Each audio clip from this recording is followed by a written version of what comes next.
നമ്മുടെ കർത്താവിനെ മുഖാമുഖം കാണാൻ പോവുകയാണ്. हम लोग बहुत जल्द प्रभु को आमने सामने देखने वाले हैं. നമ്മുടെ ജീവിതത്തിലെ ഏറ്റവും വലിയ ഭാഗ്യമാണ് കർത്താവിനെ കാണുക എന്നത്.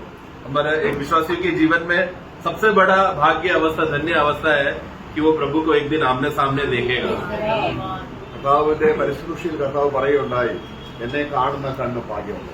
प्रभु जब इस दुनिया में रहते समय में जब वो सेवा किया, उस समय में प्रभु ने एक बात कहा कि धन्य है वो आंखें जिसने मुझे देखा है.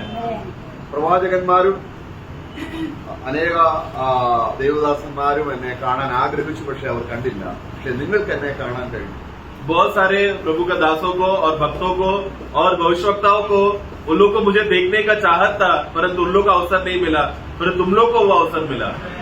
കർത്താവ് തന്നെ കാണുന്ന ആൾക്കാരോട് ആരൊക്കെ തന്നെ കാണും അവരോടുള്ള ബന്ധത്തിൽ ഗിരിപ്രഭാഷണത്തിലൂടെ ചില കാര്യങ്ങൾ പറയുന്നുണ്ട്.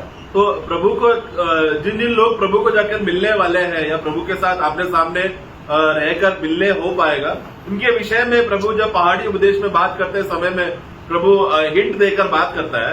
അവൻ പർവ്വതത്തിൽ കയറി प्रभु पर्वत पे चढ़ा അവിടെ ഏകദേശം 10 കൂട്ടം കാര്യങ്ങൾ പറയുന്നുണ്ട് ഭാഗ്യവാന്മാരുടെ പട്ടിക. और फिर भाग्य है बोलकर ऐसा लगभग 10 बातें उसके विषय में कहा.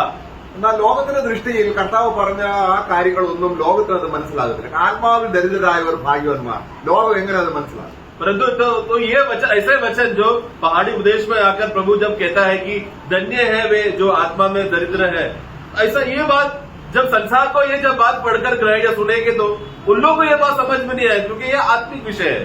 ദുഃഖിക്കുന്നവർ ഭാഗ്യവാന്മാർ, धन्य है वे जो आज दुखी है. ലോകത്തിന് അത് മനസ്സിലാവില്ല. कि ये बात संसार में समझ में आएगा क्या? അപ്പോൾ അവിടെ പറയുന്ന അനുഗ്രഹങ്ങളൊക്കെയും നമ്മളിൽ എത്തിച്ചേർന്ന് ഭാഗ്യവാന്മാരാകാൻ ഒരു തടസ്സം നമുക്ക് പിന്നെ അവസരിക്കും. तो उधर लिखा हुआ जो धन्य है वे करके जो विषय वहां पर बोला गया है, वो सब विषय हमारे जीवन में आशीष होने के लिए, फायदा होने के लिए एक भाग अभी भी बाकी है. जो वो बात पूरा होगा तो ये सारा आशीष फिर हमारा हो जाएगा. നമ്മൾ ദൈവത്തിന്റെ പ്രശ്നം എന്ന് പറയുന്നത് നമ്മൾ ദൈവത്തിന് മുമ്പിൽ നഗ്നരാകാൻ പാടില്ല. परमेश्वर का विषय में जो सबसे बड़ा विषय, जो मेन मुद्दा जो परमेश्वर हमेशा सीरियसली लेता है, वो ये है कि जो परमेश्वर की उपस्थिति में खड़ा रहेगा वो कभी नंगा पाया नहीं जाना चाहिए. നമ്മൾ ആദാമിനെ കുറിച്ച് കാണുന്നുണ്ട്. आदम के विषय में हम देखते हैं, സ്വയം നഗ്നത മറക്കാൻ ശ്രമിക്കുന്നു. उसने खुद से अपने नंगापन को छुपाने का कोशिश किया. അപ്പോൾ ദൈവം പറയുകയാണ്, परमेश्वर ने कहा, എന്റെ മുമ്പിൽ നിൽക്കുന്നവൻ നഗ്നനാകാൻ പാടില്ല. मेरे सामने खड़े रहने वाला व्यक्ति नंगा नहीं रहना चाहिए. ആദ്യമായിട്ട് കർത്താവ് ചെയ്യുന്ന ഒരു പദ്ധതിയാണ് ഒരു കുഞ്ഞാടിനെ അറുത്ത് ആ കുഞ്ഞാടിന്റെ തോൽ കൊണ്ട് അവരെ ഉടിപ്പിച്ചു. इसीलिए पहले बार हम देखते हैं कि प्रभु वहां पर एक कार्य करके परमेश्वर ने एक पशु को वध करके उसका फिर चमड़ा लेकर आदम और हव्वा को उसको वस्त्र बनाया. അപ്പൊ ഗിരിപ്രഭാഷണത്തിൽ പറയുന്ന ഭാഗ്യ പഠനയിൽ, ആ ഭാഗ്യ പരമ്പരയിൽ ആദ്യത്തെ ഭാഗ്യവത്തെ കുറിച്ചാണ് നമ്മളിവിടെ കാണുന്നത്. ആദാമിനെ ദൈവം ഉടിപ്പിച്ചു, നഗ്നത മാറ്റി. तो वहां पर जब हम लोग जब वो पहाड़ी उपदेश में पढ़ते समय में जो पहला धन्य बात है करके हम लोग जो 5वां अध्याय में पढ़ते समय में वो जो मन के दीन है करके, तो ये डायरेक्टली इसका इफेक्ट आदम के जीवन में देखते हैं. जब प्रभु ने आदम को जब वस्त्र पहना दिया का बात को दर्शाता है वो. അപ്പോൾ ആദാമിന്റെ ജീവിതത്തിൽ ആദാം ദൈവത്തോട് അടുത്ത് വരുമ്പോഴെല്ലാം അവൻ എങ്ങനെയുണ്ട്? ഉടുപ്പുണ്ട്. तो जिसके वजह से अभी क्योंकि प्रभु ने उसको वस्त्र पहना दिया, अभी आदम का अवस्था क्या हो गया? उसके पास वस्त्र होकर अभी नंगा ना पाया जाए, वैसा रीति से वस्त्र पहनकर वो प्रभु में दीन होकर अभी वो आ रहा है. ആദാം അനുഗ്രഹിക്കപ്പെട്ടവനാണോ? क्या आदम आशीषित व्यक्ति है क्या? क्योंकि प्रभु ने उसको वस्त्र पहना इसलिए आशीषित है. അപ്പോൾ ക്രിസ്തീയ ഉപദേശം തുടങ്ങുമ്പോൾ इसीलिए जब मसीही उपदेश को जब हम देखें तो നമ്മള് റോമലേഖനത്തിലാണ് അപ്പോസ്തലൻ പൗലോസ് നമ്മുടെ ക്രിസ്തീയ ഉപദേശത്തിന്റെ അടിത്തറയിടുന്നത്. तो रोमियो का पुस्तक से है, हम देखते हैं प्रेरित पौलुस ने मसीह लोगों के लिए जो उपदेश का जो नींव का पहला पड़ाव या मेन पड़ाव वहां से शुरू किया. അവിടെ ദൈവം നമ്മളെ എങ്ങനെ ഭാഗ്യവാനാക്കി എന്നുള്ളതിന്റെ ഒരു പൂർണ്ണ ചിത്രം നമുക്ക് ആ വചനം വായിക്കുമ്പോൾ, റോമലേഖനം അതിന്റെ 4-ാം അധ്യായം 5-6 വാക്യങ്ങൾ വായിക്കുമ്പോൾ കാണാൻ കഴിയും. तो मसीह में किस रीति से हम लोग धन्य हो चुके हैं करके पौलुस ने जब मंडली के लिए, कलीसिया के लिए जब उपदेश जब डालते समय में, रोमियो का पुस्तक 4 का 5 और 6 में जब पढ़ते समय में किस रीति से हम लोग धन्य है करके हम पढ़ते हैं. परंतु जो काम नहीं करता वरन भक्तिहीन के धर्मी ठहराने वाले पर विश्वास करते हैं, उसका विश्वास उनके लिए धार्मिकता गिना जाता है। जिसने परमेश्वर बिना कर्मों के धर्मी ठहराता है, उसे दाऊद भी धन्य कहता है। അപ്പോൾ ആരാണ് അവന്റെ ഭാഗ്യവാൻ? तो धन्य कौन है? जिसको परमेश्वर धर्मी ठहराता है। हाँ, ഏതൊരുവനെ ദൈവം നീതിമാനാക്കുന്നു, जिसको परमेश्वर धर्मी ठहराता है, അല്ലെങ്കിൽ പാവം ക്ഷമിച്ചു കിട്ടുന്നു, या फिर नीचे हम पढ़ते हैं कि जिसका पाप का क्षमा हो चुका है। അപ്പോൾ ഈ ഒരു അവസ്ഥ ദൈവസന്നിധി വരുമ്പോഴെല്ലാം ഉണ്ടായിരിക്കണം. ये अवस्था जो नम्र होने का ये अवस्था की वो व्यक्ति को धन्य बनाए, भाग्य बनाए, ये अवस्था हर एक विश्वासी को होना चाहिए जब वो प्रभु का उपस्थिति में आता है। അപ്പോൾ നമ്മൾ അറിഞ്ഞോ അറിയാതെയോ इसलिए हम लोग जाने अनजाने ദൈവം നമ്മളെ ഉടുപ്പിച്ച് ഭാഗ്യവാന്മാരാക്കിയ അവസ്ഥ മറന്നുപോയിട്ട് നഗ്നനായിട്ട് വരുമ്പോൾ ഗിരിപ്രഭാഷണത്തിൽ പറയപ്പെടുന്ന അനുഗ്രഹത്തിലേക്ക് എത്തുന്നില്ല. तो इसके लिए बहुत बार विश्वासी हो जाने के बाद प्रभु ने किस रीति से हमें धन्य बना दिया और हम लोग भाग्यशाली हो गए करके ये बातें भूलकर, प्रभु ने कहा जो हमें वस्त्र पहनाया, ये बात भूलकर हम लोग क्या करते हैं, अपना स्वयं और अहंकार में आने की वजह से नंगे रीति से हम लोग प्रभु के उपस्थिति में आते हैं। ऐसा समय में आते समय में मत्ती का पुस्तक में जो 5वां अध्याय का जो धन्य अवस्था बताया है, तब हम वो आशीष का अनुभव में नहीं रह पाते। അപ്പോൾ നമ്മളിലൊരു പാപം വന്നാൽ इसके लिए जब हमारे जीवन में एक पाप जब प्रकट होता है, ദൈവവ്യവസ്ഥ പ്രകാരം അത് ഡീൽ ചെയ്തില്ല എങ്കിൽ, परमेश्वर के नियम के अनुसार ये उसके ऊपर कार्रवाई नहीं किया तो നമ്മൾ ദൈവസന്നിധി നിൽക്കുന്നത് എങ്ങനെയാണ്? फिर हम लोग परमेश्वर की नजर में कैसे खड़े रहेंगे, എങ്ങനെയാണ് പറയുള്ളത്? कैसा रहेगा? अगर परमेश्वर ने उसका उस विधि के अनुसार अगर हम लोग खड़े नहीं है तो हम लोग नंगे पाए जाएंगे। നമുക്ക് ലവോദിക്ക സഭ അറിയാം, ലാസ്റ്റ് സഭ. लेवोदिका मंडली के बारे में आप लोग जानते हैं ना, ദൈവം അവരെ ഉടുപ്പിച്ചതാണ്, സഭയാണ് തീർച്ചയായും. वो तो मंडली है, मतलब परमेश्वर ने उनका नंगापन को ढक के रखा था, കണ്ണ് തുറന്നതാണ്, उन लोग का आंखों को खोल के रखा था, ദരിദ്രാവസ്ഥ മാറ്റിയതാണ്. उनका दरिद्र अवस्था हटा दिया था। പക്ഷേ കർത്താവ് എവിടെയാണ്? परंतु अभी प्रभु कहाँ पर है? मंडली के बाहर है। സഭയുടെ പുറത്താണ്. मंडली के बाहर। അപ്പൊ സഭയുടെ ഉള്ളില് तो अभी मंडली के अंदर കുറച്ച് പൊട്ടന്മാർ कुछ निर्बुद्धि लोग, എന്ന് പറഞ്ഞാൽ കണ്ണ് തുറന്ന് അവർ അടഞ്ഞുപോയി. मतलब वो ये लोग का दशा क्या है, प्रभु ने उनको चंगाई देकर उनका आंखें खोला था, लेकिन अभी वो लोग मंडली के अंदर अंधा होकर बैठे हैं। നഗ്നനാണ്.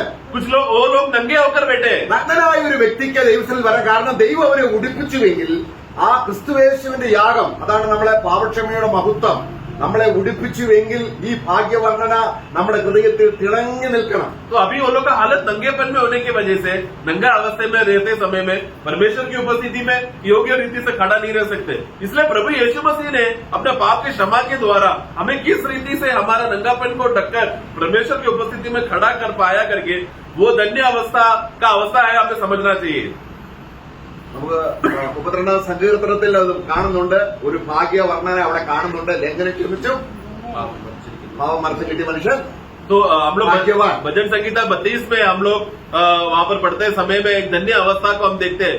धन्य है वे जिसका पाप को पढ़ना मोक्ष किया गया है और धन्य है वह जिसका अपराध क्षमा किया गया हाँ और जिसका पाप ढापा गया है। എന്നാൽ പിന്നീട് നമ്മൾ അങ്ങോട്ട് നോക്കുമ്പോൾ फिर हम लोग आगे बढ़ते समय में വളരെ ഭക്തനായ ദാവീദ് ये दाऊद बहुत भक्ति से किया, ആ ഒരു ഭാഗ്യാവസ്ഥയിൽ തുടരുന്നതായിട്ട് കാണുന്നില്ല. वो आगे चलकर जो धन्य अवस्था भाग्य अवस्था जो उसको मिला, वही भाग्य दशा में अभी वो आगे नहीं रह पाया। ദൈവത്തോട് സംസാരിക്കണമെങ്കിൽ अगर प्रभु से बातें करते रहना है तो ദൈവം ഒരുക്കി നിർത്തിയ നിലയിലായിരിക്കണം. प्रभु ने जैसा तैयार करके हमें खड़ा करके स्थिर करके रखा था, उसी दशा में हमें बना रहना चाहिए। ദൈവത്തോട് സംസാരിക്കാൻ അടുത്ത് വരുന്ന വ്യക്തിക്ക് എന്തുണ്ടായിരിക്കണം? നീതി എന്ന അങ്കി ധരിച്ചിരിക്കണം. प्रभु की उपस्थिति में खड़े रहकर परमेश्वर के साथ, प्रभु के साथ संगति और बात करते रहना है तो उसका अवस्था क्या होना चाहिए? धार्मिकता का वस्त्र वो पहना रहना चाहिए। ഇപ്പൊ ദാവീദിന്റെ അവസ്ഥ എന്താ? अभी दाऊद का अवस्था क्या है? ഞാൻ മിണ്ടാതിരിക്കുകയാണ് मैं यहाँ पर चुप बैठा हूँ करके कहता है। എന്ന് പറഞ്ഞ അർത്ഥം എന്താണ്? मतलब क्या? 39 സങ്കീർത്തനങ്ങൾ വായിക്കുന്നുണ്ട്. അപ്പൊ എഴുതണ്ട. 39 भजन संगीता में जब पढ़ते हैं, लेना नहीं है। ഞാൻ കുറച്ച് സമയം മിണ്ടാതിരുന്ന് ധ്യാനിച്ചുകൊണ്ടിരുന്നു. ആ കാര്യമല്ലേ ഇവിടെ പറയുന്നത്? मैं थोड़े समय में मैं चुप रहा, मैं मौन रहा करके 39 का 2 में पढ़ते हैं। परंतु ये मौन रहा, ये चुप रहा, वो बात नहीं है 32 में अध्याय में जो हम पढ़ते हैं। ദൈവത്തോട് ഹൃദയത്തിൽ സംസാരിക്കുന്നില്ല. मतलब वो अभी प्रभु की उपस्थिति में 32 का 3 में प्रभु की उपस्थिति में हृदय से अभी वो बात नहीं कर रहा, പിന്നെ കാരണം ദൈവസന്നിധിയിലല്ല. क्योंकि वो प्रभु का उपस्थिति में ही नहीं है। അപ്പോൾ തനിക്കുണ്ടായ അവസ്ഥ എന്താണ്? तब उसका अवस्था क्या हो गया? ഏ? दंगा। ആ, ഇതാ മനസ്സിലായി.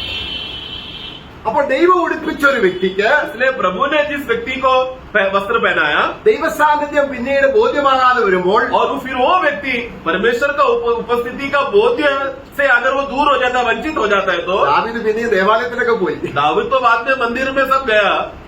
എങ്ങനെ പോയി? कैसा गया? വെറും കപടഭക്തിയോടെ. एकदम कपटी होकर गया. മറ്റൊരു നോക്കുമ്പോൾ താൻ രാജാവാണ്. दूसरे लोग जब देखते समय में अरे राजा आया है, അവിടെ യാഗങ്ങളുണ്ട്, वहाँ पर बलिया है, അവിടെ വരണം, लोग आ रहे हैं, പോണം, आते और जाते हैं. സംഗീതക്കാരുണ്ട്, സംഗീതക്കാർ. अब गीतकार लोग गीत के उपकरण से बजाने वाले लोग हैं. പക്ഷേ ഹൃദയാവസ്ഥ എന്തായിരുന്നു? परंतु दिल का अवस्था क्या था? ദൈവത്തിന് അവരോട് മിണ്ടാൻ പറ്റില്ല. जिसके वजह से प्रभु उससे अभी बात नहीं कर पा रहा. അപ്പോൾ നമ്മൾ എന്തെങ്കിലും സംസാരിക്കുക എന്നുള്ളതല്ല, तो इसके लिए मैं जाकर कुछ प्रभु से बोलता हूँ, मैं प्रार्थना करता हूँ, मेरा बोलना नहीं है विषय, ദൈവം നമ്മളോട് സംസാരിക്കണം. बल्कि प्रभु हमसे बात करना चाहिए. എപ്പോൾ സംസാരിക്കും? कब बात करेंगे? ദൈവം നിർത്തിയ നിലയിൽ നിൽക്കണം. प्रभु जिस रीति से हमें खड़ा करके रखा है उसी दशा में बने रहेंगे. तो നിന്നെ കണ്ടുകൂടാത്ത അവസ്ഥയിൽ നീ അന്യനായിരുന്നു. एक समय में हम लोग, हमारा हालत ऐसा था कि हमें कोई देख नहीं सकता था. हम लोग अन्य और पराये जैसे थे, हमें कोई देख भी नहीं सकते थे. എന്നെ കണ്ടാൽ ഒളിച്ചു പോകുന്നവനായിരുന്നു. मतलब मुझे जो भी देखता था वो लोग छुप के दूसरे रास्ते से चले जाते थे. എന്നാൽ परंतु നിന്നെ ഇനി ഒരിക്കലും ഓടിപ്പോകാത്ത രീതിയിൽ നിന്നെ ഉടുപ്പിച്ചു. परंतु अभी कोई भी ऐसा हालत में ना हो, फिर से दोबारा हालत में ना हो, प्रभु ने हमारे ऊपर दया दिखाकर हमको पहला वस्त्र पहनाया. അവിടെ അവൻ പിന്നീട് അവൻ പറയുകയാണ്, फिर वो कहता है, അവിടെ നമ്മൾ അതിന്റെ താപ്പുള്ള വാക്യങ്ങൾ വായിക്കും. 32 സങ്കീർത്തനത്തിന്റെ താപ്പുള്ള വാക്യങ്ങൾ വായിക്കുമ്പോൾ वही 32वां अध्याय में जब हम नीचे नीचे के वाक्य में पढ़ते समय में 6 അധ്യായത്തിന്റെ ബി പാർട്ട് വായിക്കുക. 6 का बी पार्ट में हम സോറി, पढ़े. 32 6 വാക്യത്തിന്റെ ബി പാർട്ട്. 6 वाक्य का बी पार्ट. जिससे जब जल की बड़ी बाढ़ आए हाँ। तो भी उस भक्त के पास हाँ। न पहुंचेगी. പെരുവെള്ളം കവിഞ്ഞു വരുമ്പോൾ बहुत सारे पानी का बाढ़ भी मेरे सामने आए तो അത് നിന്റെ അടുക്കലോട് എത്തുകയില്ല. वो भी वो तेरे निकट नहीं आएगा. കാര്യം എന്താണ്? कारण क्या है? 6 വാക്യത്തിൽ 5 മുതലുള്ള വാക്യങ്ങൾ പറയുന്നുണ്ട്. क्योंकि 5वां वाक्य से वहाँ पर एक बात हुआ, ഇത് നിമിത്തം इस कारण निमित्त ഏത് ഭക്തനും, जो कोई भी भक्त, ആരാണ് ഭക്തൻ? भक्त कौन है? ദൈവം തന്റെ അംഗീകം ഉടുപ്പിച്ചവൻ. मतलब जिसको प्रभु ने वस्त्र पहनाकर खड़ा करके रखा है, वो है परमेश्वर का सच्चा भक्त. അപ്പൊ ക്രിസ്തുവിനെ ധരിച്ചുവെങ്കിൽ मतलब एक बार मैंने एक व्यक्ति ने मसीह को धारण कर लिया है तो അടുത്ത ക്ഷണം अगला क्षण ഏത് സമയത്തും പ്രാർത്ഥിക്കാൻ वो कोई भी परिस्थिति में तुरंत प्रभु के साथ प्रार्थना कर सकता है, बात कर सकता है. उस मुकाम में वो पहुंच चुका है. ദൈവത്തിന് അവരോട് സംസാരിക്കാം, प्रभु उससे बात कर सकता है അവർ ദൈവത്തോട് और സംസാരിക്കും. वो प्रभु से बात कर सकता है. ദാവീദിന്റെ അവസ്ഥ മാറിയത് കണ്ടോ? अब दाऊद का हालत देखो बदल गया. എങ്ങനെ താൻ വീണ്ടും തന്റെ ഉടുപ്പപ്പെട്ട അല്ലെങ്കിൽ ദൈവസന്നിധിയിൽ സംസാരിക്കത്തക്ക നിലയിലെത്തി. तो अभी कैसा यहाँ पर दाऊद पुनर्स्थापित हुआ, वापस जो नंगा दशा में था वापस कपड़ा पहनने वाला दशा में हो गया और प्रभु से का संगति का वापस लाभ उठा पाया. ഇത് നമ്മള് പാപക്ഷമ കിട്ടിയവർ ശരിക്കും ഓരോ ദിവസവും ഇത് മനസ്സിലാക്കേണ്ട ഒരു കാര്യം. तो इसलिए जो पाप क्षमा पाए हुए व्यक्तियों को प्रतिदिन जानने वाली एक बात है. അഭിഷിക്തനായ ദാവീദിന് अभिषेक दाऊद ഇങ്ങനെ വസ്ത്രമില്ലാത്ത അവസ്ഥയിൽ അല്ലെങ്കിൽ ദൈവത്തോട് ഒരു സംസാരമില്ലാതെ കപടഭക്തിയിൽ എത്ര നാൾ ജീവിച്ചു? दाऊद अभी यहाँ पर जब वो पाप का जन्म करने के बाद प्रभु का संगति से दूर होकर जब वो नंगापन में रहा और बात प्रभु के साथ बात नहीं कर पाया, ऐसा कितना समय तक रहा वो? लगभग 1 साल. ഒരു വർഷത്തോളം നാദാം പ്രവാചകൻ വരുന്നത് जब वो लगभग 1 साल, जब तक नादान भविष्यवक्ता ने आकर उसको समझाया नहीं कि भाई तू क्या कर रहा है, तब तक मतलब वो लगभग आसपास 1 साल का समय तक की बात था. അപ്പോൾ അവൾ പറയുകയാണ്, तो वहां पर कहता है, പക്ഷേ ഈ ദിവസങ്ങളിലൊന്നും എനിക്ക് ഒരു സൗഖ്യമുണ്ടായിരുന്നില്ല. इन दिनों में है वाक्य 3 में हम पढ़ते 32 का 3 में, इन दिनों में वो कोई भी प्रभु के साथ का शांति बन और कोई भी आशीष ना ही कोई एक चंगाई का एक तंदुरुस्ती का अवस्था तो दाऊद के जीवन में नहीं हुआ. നിത്യമായ ഞെരുക്കത്താൽ എന്റെ അസ്ഥികൾ ക്ഷയിച്ചുപോയി. तो 3 पढ़ना. जब मैं चुप रहा हाँ. तब दिन भर कराते कराते मेरी हड्डियां तो कहराते मेरा हड्डियां क्या हो गई? पिघल गई. पिघल गई या सूख गई या मुरझा गई. ഇതാണ് ശരിക്കും പാപക്ഷമ കിട്ടി വീണ്ടും ജന്മം പ്രാപിച്ച് ദൈവവുമായിട്ട് നിരപ്പ് വന്ന ഒരു വ്യക്തിയുടെ അനുഭവം. देखो अभी ये कौन है? देखो प्रभु का सच्चा भक्त, उद्धार का अनुभव पाया हुआ भक्त का हालत देखो क्या है अभी. ദാവീദിന് അറിയാമോ ഞാൻ ദൈവത്തിൽ നിന്ന് അകന്നാണ് ജീവിക്കുന്നത്? तो तभी दाऊद को मालूम था क्या कि वो प्रभु से दूर रह रहा है करके?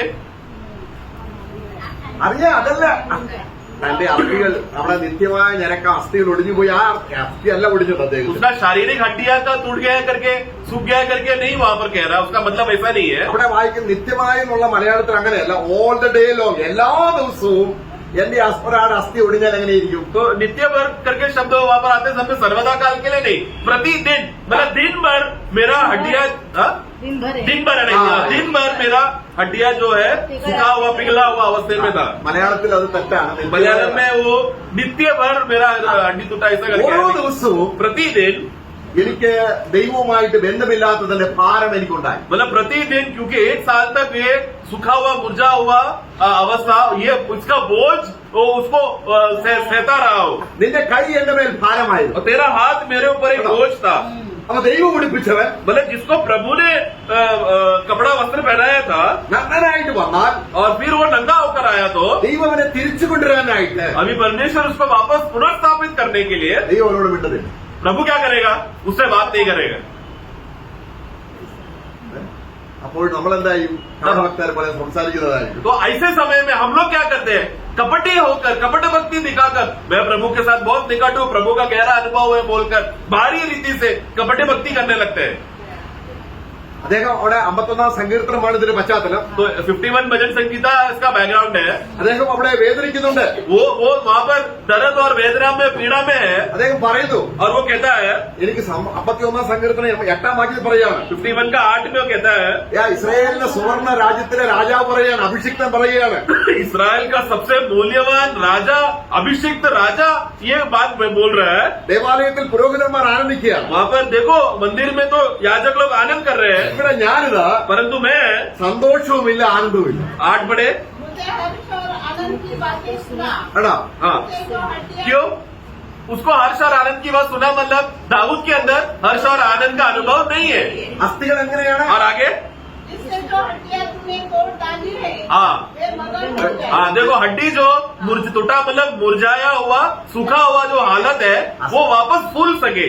ആത്മീയ അർത്ഥത്തിൽ പറയുകയാണ്, നമ്മുടെ तो ये आत्मिक अर्थ है प्रियो, उसका असली हड्डी टूटा नहीं था, മനസ്സിലൊരു സ്വസ്ഥതയില്ല, मतलब उसका मन में एक विश्राम नहीं था, ഒരു വരണ്ട അവസ്ഥ. एक मुरझाया हुआ अवस्था. അപ്പോഴും ഭക്തൻ എന്ന രീതിയിൽ അഭിനയിക്കുന്നു. तभी भी बाहर से वो एक भक्ति है बोलकर, भक्त है बोलकर सबको सबके सामने नाटक कर रहा है. ഞാനൊന്ന് ഉല്ലസിക്കാൻ, मुझे थोड़ा हर्ष होने के लिए, താൻ ലോകപ്രകാരം സന്തോഷിക്കാൻ എല്ലാ വകയുണ്ട്. उसको देखो संसारिक रीति से आनंद करने के लिए सब प्रकार की चीजें वस्तुएं उसके पास है. വളരെ ശ്രേഷ്ഠമായ തീൻമേശയുണ്ട്. वहाँ पर भोजन करने के लिए बड़ा बड़ा भोजन का मेज वहाँ पर रखा हुआ है. തനിക്ക് ശ്രേഷ്ഠന്മാരായ മന്ത്രിമാരുണ്ട്, बड़े बड़े ज्ञानी मंत्री लोग हैं, അതിഥികളുണ്ട്, मेहमान आते हैं അവർ അവിടെ ദർബാറാണ് എല്ലാ ദിവസവും. और रोज दरबार होता है वहाँ पर. പക്ഷേ ദാവീദിന് परंतु ऐसे हालत में भी खुशी का माहौल बाहर रहते समय में दाऊद का अंदर हालत क्या है? दुखी है. ഇത് നമ്മുടെ സത്യാവസ്ഥയല്ലേ? क्या ये हमारा असली हालत नहीं है क्या? എന്നിട്ട് നമ്മളെങ്ങനെ तो ऐसा हालत रहकर भी हम क्या करते हैं? कपटी करते हैं. നമ്മുടെ സത്യാവസ്ഥ തുറന്നു പറയാം. इसलिए प्रियो हमारा असली हालत क्या है प्रभु के सामने आकर बताना है. അവസാനം വന്ന് എന്ത് ചെയ്തു? फिर उसने क्या किया? ഞാൻ എന്റെ പാവം मैं मेरा पाप को मैं कबूल करता हूँ. 32 का 5. അപ്പൊ പാപക്ഷമ കിട്ടിയ വ്യക്തി मतलब जिस व्यक्ति को एक बार पाप का क्षमा मिल चुका है ആ പാപക്ഷമയുടെ സന്തോഷമില്ലാതെ വരുമ്പോൾ और फिर उसके बाद आगे चलकर प्रभु ने मेरा पाप को क्षमा किया था, वो आनंद जो उद्धार का आनंद था वो जब कम होते रहते समय में भी, നമ്മൾക്ക് അവിടെ നമ്മൾ 63 സങ്കീർത്തനം അതിന്റെ 6-ാം വാക്യത്തിൽ 63 भजन संगीता का 6 में हम पढ़ते हैं, അദ്ദേഹം അവിടെ പറയാണ്, എന്റെ പ്രാണൻ मेरा प्राण മജ്ജയും മേധസ്സും കൊണ്ട് എന്ന പോലെ തൃപ്തി 5 വന്നിരിക്കുന്നു. पढ़ना, हिंदी में 5 है पढ़े. चर्बी हाँ, मेरा मन और चर्बी कितने भोजन से तृप्त हो तृप्त हो गया है. ഈ പ്രാണനും മേധസ്സും എന്ന് പറയുന്നത് യഹൂദന്മാരുടെ ഒരു ഭാഷാ രീതിയാണ്. तो ये यहूदियों का एक भाषा है कि उसका मेरा मांस, मेरा हड्डी और मज्जा का विषय में जो बोलते समय में അവിടെ മേധസ്സും മജ്ജ എന്നൊക്കെ പറഞ്ഞ് എല്ലിന്റെ അകത്ത് ഒരു മജ്ജ ഉണ്ടായിരിക്കും. तो हम जानते हैं ना, हड्डी के अंदर वो मज्जा रहता है, जो अंदर का वो रस, हड्डी के अंदर का वो जो रस അതാണ് ആ എല്ലിന്റെ ശക്തി പകരുന്നത്. तो हड्डी बल होने का कारण क्या है? या हड्डी में आनंद रहने का, खुशी रहने का कारण क्या है? उसके अंदर का वो मज्जा के वजह से। എന്നാൽ മേധസ് എന്താണ്? और मेदस चर्बी क्या है? ഈ എല്ലിന്റെ പുറത്ത് और यही हड्डी के बाहर വളരെ സുന്ദരമായ മാംസം, मतलब एक सौम्य रीति से, मतलब हड्डी जो कड़क होने पर भी उसके ऊपर चर्बी लगने की वजह से एक मुलायम रीति से सौम्य अवस्था रहने को कहते हैं चर्बी। യോസഫ് കാണില്ലേ വളരെ ക്ഷീണിച്ച മൃഗം, എന്നുവെച്ചാൽ മേധസ്സില്ല. यूसुफ ने जब सपना देखा तो उसने 7 बैलों को कैसा देखा? एकदम सूखा हुआ हड्डी जैसा, मतलब जान नहीं है उसमें। അപ്പൊ മേധസ് എന്തിനെ കാണിക്കുന്നു? तो चर्बी किसको दिखाता है? സൗന്ദര്യത്തെയാണ് കാണിക്കുന്നത്. सुंदरता को दिखाता है। ഇത് മജ്ജയെ और കാണിക്കുന്നു. हड्डी के अंदर का जो मज्जा है, അപ്പോൾ എന്റെ പ്രാണന്റെ മേധസ്സും എന്റെ പ്രാണന്റെ മജ്ജയും കർത്താവാണെന്ന്. उसका 5 फिर से पढ़ना।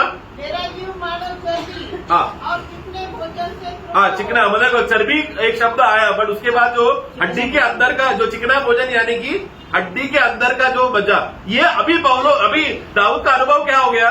ये मेरा चर्बी और ये मेरा जो मज्जा है, चिकना भोजन, ये अभी मेरा परमेश्वरी, तू ही मेरा मज्जा और तू ही मेरा चर्बी है। അപ്പോൾ ആ ക്രിസ്തുവിനെ ധരിച്ചുകൊണ്ട് ദൈവസന്നിധി വന്നാൽ, यानी कि जब एक व्यक्ति मसीह को धारण करके जब वो आता है, നമ്മുടെ ബലം ആരാണ്? तब हमारा बल कौन है? കർത്താവ്. प्रभु है। നമ്മുടെ സൗന്ദര്യം ആരാണ്? हमारा सुंदरता कौन है? हमें।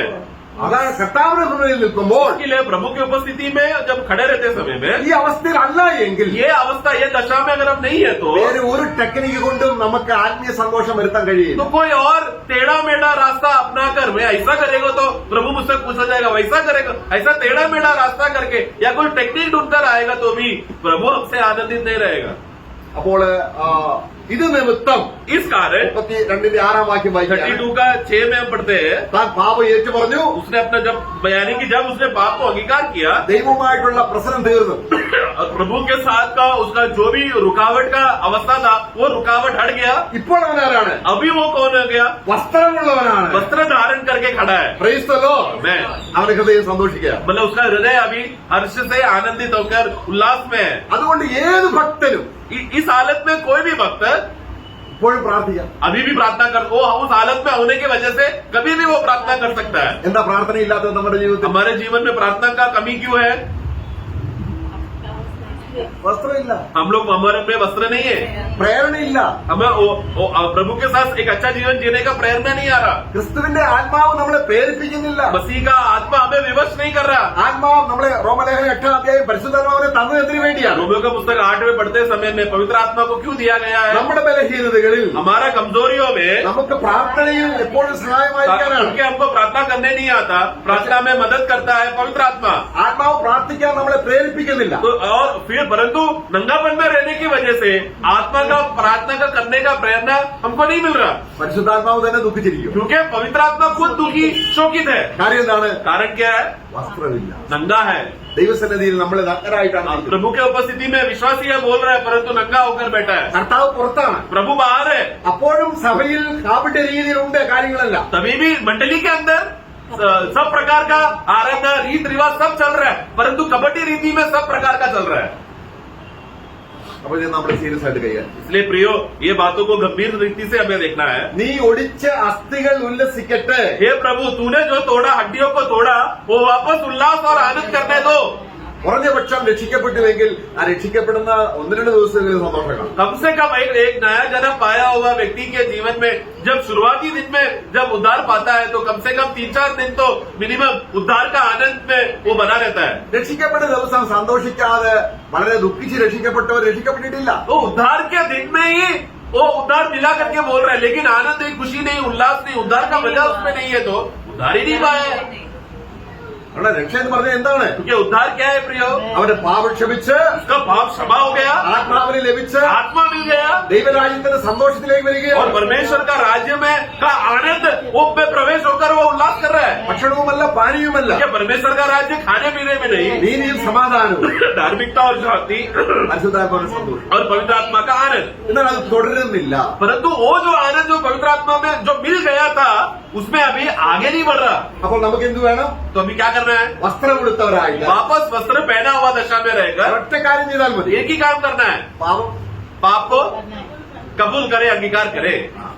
എന്നാൽ परंतु ഏറ്റു പറയുമ്പോൾ ശ്രദ്ധിക്കേണ്ട ചില കാര്യങ്ങളെ കുറിച്ചാണ് നമ്മൾ ഇന്ന് ചിന്തിക്കുന്നത്. अभी ऐसा अंगीकार करते समय में कुछ बातें हैं जो हमें ध्यान करना है, उस विषय को थोड़ा हम देखेंगे। 51 സങ്കീർത്തനത്തിൽ അത് വ്യക്തമായിട്ടുണ്ട്. 51 भजन संगीता में जब पढ़ते समय में वो बातों को हम देखते हैं। 32 സംഘങ്ങൾ വായിക്കുമ്പോൾ എന്റെ പാപം അറിയിച്ചു, പെട്ടെന്ന് നീ ക്ഷമിച്ചു തന്നു, സന്തോഷമായി. 32 भजन संगीता का 5 में जब पढ़ते समय में जब मैंने मेरा वो पढ़ना जल्दी, जब मैंने अपना पाप तुझ पर प्रकट किया और अपना अधर्म न छिपाया और कहा मैं यहोवा के सामने अपने अपराधों को मान लूंगा, तब तूने मेरे देखो तब वो शब्द देखो, जब मैंने अपना पापों को अंगीकार किया तब तो ये तुरंत हुआ है ये। എന്നാൽ അവിടെ വിവരിക്കാത്തതും ദാവീദ് ചെയ്തതുമായ ഒരു കാര്യമുണ്ട്. परंतु वहाँ पर कुछ ऐसा बातें हैं जो बाइबल में लिखा हुआ नहीं है, परंतु दाऊद ने किया।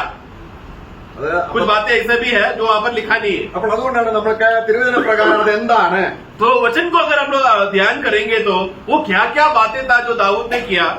നമ്മളെ ലേവ്യ പുസ്തകം 5-ാം അധ്യായം लेवी का पुस्तक अध्याय 5 എടുത്ത് വായിക്കുമ്പോൾ ഒരുപാട് സമയം പോകുന്നതുകൊണ്ട് ഞാൻ ചുരുക്കമായിട്ട് പറയാം. क्योंकि लेकर पढ़ते समय में जल्दी ज्यादा टाइम जा रहा है, इसलिए मैं शॉर्ट में बता देता। आप सब लोग रेफरेंस लिख देना। ലേവ്യ പുസ്തകം 5-ാം അധ്യായത്തിന്റെ 5, 6, 7 വാക്യങ്ങൾ വായിച്ചാൽ മതി. हाँ, तो आप लोग पढ़ लेना। लेवी का पुस्तक 5 का 5, 6 और 7 में है, പിന്നീട് വായിച്ചാൽ മതി. आप पढ़ लेना बाद में। ഒരു യഹൂദനെ സംബന്ധിച്ചിടത്തോളം അവൻ ശവത്തെ തൊട്ടാൽ, एक यहूदी के संबंध में जब वो एक शव को, लाश को छू लेता है तो, ഏതെങ്കിലും മരിച്ചതിനെ തൊട്ടാൽ, या फिर जो चीज मर चुका है उसको जाके छू लिया तो പിന്നെ അവൻ എന്താണ്, फिर वो क्या हो गया, अशुद्ध हो गया। അശുദ്ധ വസ്ത്രമില്ലാത്തവനായി. मतलब उसका हालत अभी नंगेपन में है।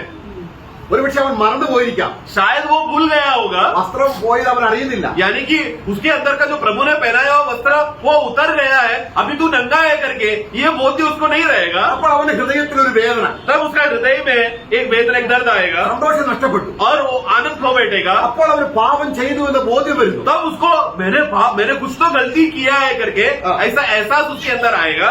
അങ്ങനെ ബോധ്യം വരുമ്പോൾ ऐसा जब एहसास होते, बोध्य होते समय में അവൻ എന്ത് ചെയ്യണം, तब क्या करना, ആ പാപം ഏറ്റു പറയണം. उस पाप को तुरंत अंगीकार करना।